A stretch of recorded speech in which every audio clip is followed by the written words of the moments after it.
Okay mga ka-TH, meron ako sa inyong bagong i-introduce na gamit. Ito ay pinakamaiksing Japanese one. Ito ay may sukat lang na 24 inches. Bali dalawang ruler lang ang haba niya. So sukatin natin, pakita natin. Ito yung dulo niya.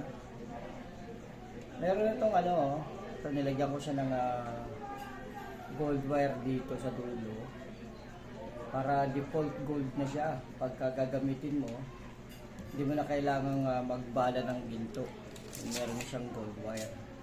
Sa mga nahihirapan maghanap ng pambalang ginto, ito, meron na itong default load na gold wire na pwede mo na siyang gamitin kaagad na kahit hindi mo nabalahan.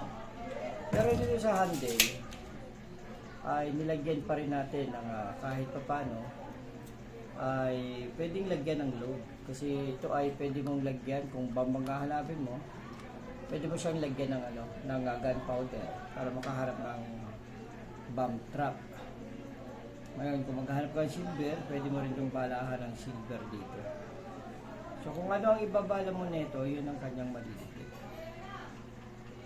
Okay, so sukatin natin kung gaano nga siya kahaba. Ito yung ruler natin, metro pala. Ayan eksakto siya. So ito yan. Ito yung 1. Eksakto siya sa 24 inches. Bali 60 cm. So ito na yung pinakamaiksing Japanese wand natin na pwede mong dalahin kahit saan. Unlike yung isang Japanese wand, yun ay 33 inches. Medyo may kahabaan yun. Ito maiksi lang to, halos dalawang ruler lang. Pinakamaiksi to. So test natin kung gaano ang kanyang effectivity. Meron tayo ditong mga ginto na kwintas. At ito, meron ditong 18K parehas. So, 18K. At may mga kasama siyang pendant. Ay, nilalagay ko na rin itong gold ring ko dito. So, itatry natin siyang ditikin gamit itong pinaka-maiksi nating Japanese wand. Ayun halos abot lang sa lamesa. Pantay lang. Yan. Okay, assuming ito yung i-detect natin, pagka nandito ka sa labas, hindi mo pa tinatapatan yan. So yung galaw ng pendulum niya ay hinahabol na yung ginto. Pag lumagpas ka naman, punta ka sa unahan niya, so punta dito. Kapag ka dito ka naman sa isang side, ito side na to,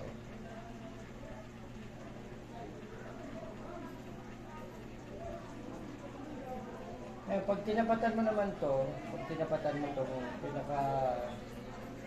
itong pinaka-target mo, pag nakatapat ka dyan, tingnan natin yung galaw ng pendulum.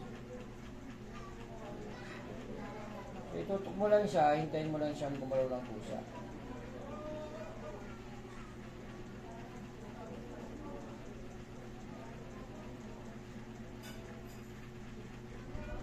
So, bibilog siya sa tapat ng target object natin. Pag inabutan niya na yung pag tinamaan niya na yung deposit, bibilog yung kanyang pendulum. Okay? So kapag pinaganito mo, pwede rin siya. Ayun pag ganyan. Magbabounce naman siya pa ibaba.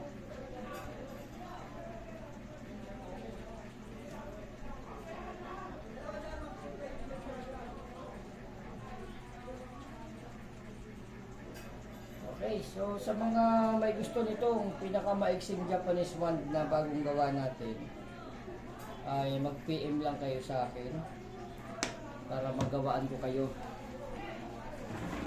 Ito ay pwedeng pwedeng walang gold wire, pwede ring may gold wire. Yung may gold wire, medyo may presyo yun, medyo may, syempre additional doon sa presyo ng ginto. Ito ay ano, copper. So pwede rin tayong gumawa ng tinatawag nating brass tube, yung tansong dilaw. Ito ay tansong pula. Ayan o, tansong pula. Pagka yung tansong dilaw, ganito ang kulay niyan. Tansong pula yan. Copper yung handle. At meron tayong nilagay dito magnetic wire connected dito sa pendulum, connected dito sa handle para medyo magkaroon ng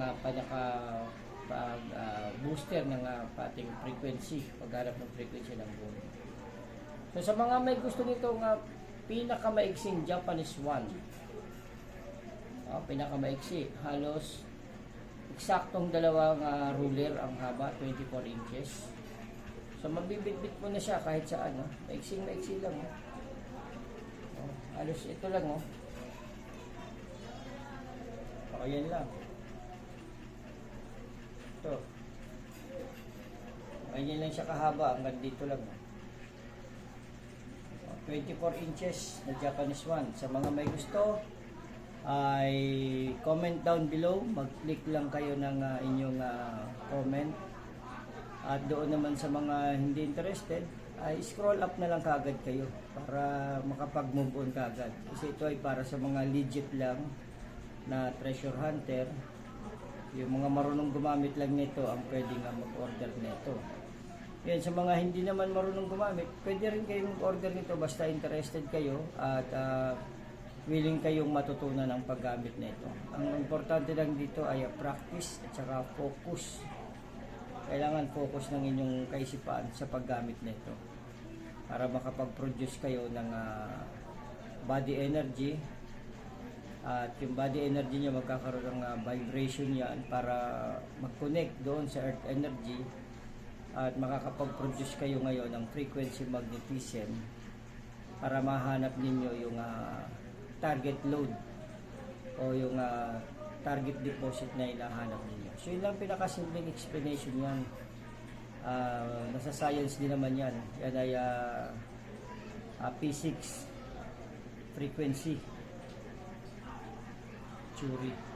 Okay, mga katiet, sa may mga interested lang, mag-PM kayo, at dun sa mga hindi interested, scroll up kagad para tapos na ang usapan. Huwag na kayong mag-comment kung hindi kayo interested.